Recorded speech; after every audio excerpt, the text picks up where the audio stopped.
پہلے جو بنیادی چیز دیکھنے کی ہے کہ اس کو اس چیز کا جس کو ذمہ داری دی جا رہی ہے وہ اس ذمہ داری کو نبھانے کا اہل بھی ہے، اس ذمہ داری کے بارے میں اس کے پاس معلومات بھی ہیں، وہ اس کے بارے میں جانتا بھی ہے، اس کے بارے میں علم بھی رکھتا ہے۔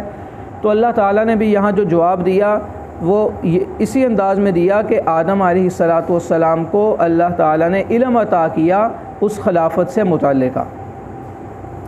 اب اگلی آیات کے اندر فرشتوں نے اللہ تعالیٰ نے یہ جو کہا وَأَعْلَمُ مَا تُبْدُونَ وَمَا كُنْتُمْ تَكْتُمُونَ، اور میں جانتا ہوں جو چیزیں تم ظاہر کرتے ہو اور جو چیزیں تم چھپاتے ہو۔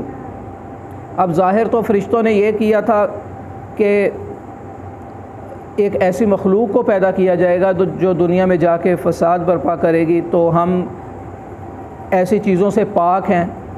تو اللہ تعالیٰ کے سامنے انہوں نے اس چیز کا اظہار کیا، تو اللہ رب العزت نے اس کو فرمایا ما تبدون، جو تم ظاہر کرتے ہو، وما کنتم تکتمون، اور جو کچھ تم چھپاتے ہو۔ تو یہاں مفسرین نے تکتمون کی تفسیر میں یہ بات لکھی ہے کہ فرشتوں کی خواہش یہ تھی کہ کوئی ایسی مخلوق پیدا نہ کی جائے جو ہم سے برتر ہو، جو ہم سے اعلیٰ ہو، جو ہم سے بالا ہو، جس کو ہم سے بڑھ کر کوئی چیز عطا کی جائے۔ تو ظاہر ہے اللہ رب العزت نے زمین کی خلافت کے لیے جب اعلان کیا حضرت آدم علیہ السلام کا، تو فرشتوں کی یہ خواہش تھی کہ حضرت آدم علیہ السلام کی تخلیق نہ کی جائے، لیکن اس تخلیق کے نہ کرنے کا انہوں نے اظہار نہیں فرمایا تھا۔ تو اس لیے اللہ رب العزت نے فرمایا وما کنتم تکتمون، اور جو کچھ تم چھپاتے ہو میں اسے بھی جانتا ہوں۔ اب کیا انسان واقعتاً فرشتوں سے افضل ہے؟ تو اس کے بارے میں ایک دو باتیں جو بنیادی طور پہ سمجھنے کی ہیں کہ انسانوں کے اندر کچھ مقرب ہوتے ہیں، کچھ عام مسلمان ہوتے ہیں، کچھ کافر ہوتے ہیں۔ تو اسی طرح فرشتوں کے اندر بھی کچھ مقرب فرشتے ہیں، کچھ عام فرشتے ہیں۔ تو جو اللہ رب العزت کے مقرب لوگ ہیں، انبیاء وغیرہ ہیں، صالحین وغیرہ ہیں، یہ اللہ رب العزت کے جو مقرب فرشتے ہیں ان سے افضل ہیں۔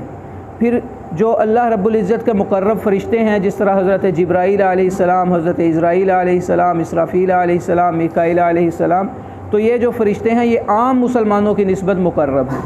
پھر عام مسلمان جو ہیں یہ عام فرشتوں سے افضل ہیں، اور عام فرشتے جو ہیں وہ غیر مسلموں سے افضل ہیں۔ تو یہ ایک ترتیب ہے فضیلت کی کہ اللہ رب العزت کے جو منتخب بندے ہیں وہ سب سے زیادہ افضل ہیں۔ تو اب ہم فرشتوں سے افضل بننے کے لیے کیا ہے کہ اس کے لیے محنت ہے کہ اپنی خواہشات کو دبا کے اپنے علم اور عقل کے اوپر اور اپنے تقوی کے اوپر انحصار کیا جائے۔ تو اسی پہ کسی نے کہا تھا فرشتوں سے بہتر ہے انسان بننا، مگر لگتی ہے اس میں محنت زیادہ۔ اور اسی پہ ایک اور شاعر کا شعر بھی ہے، اس نے کہا فرشتہ کہنے سے مجھ کو میری تحقیر ہوتی ہے، میں مسجود ملائک ہوں مجھے انسان ہی رہنے دے۔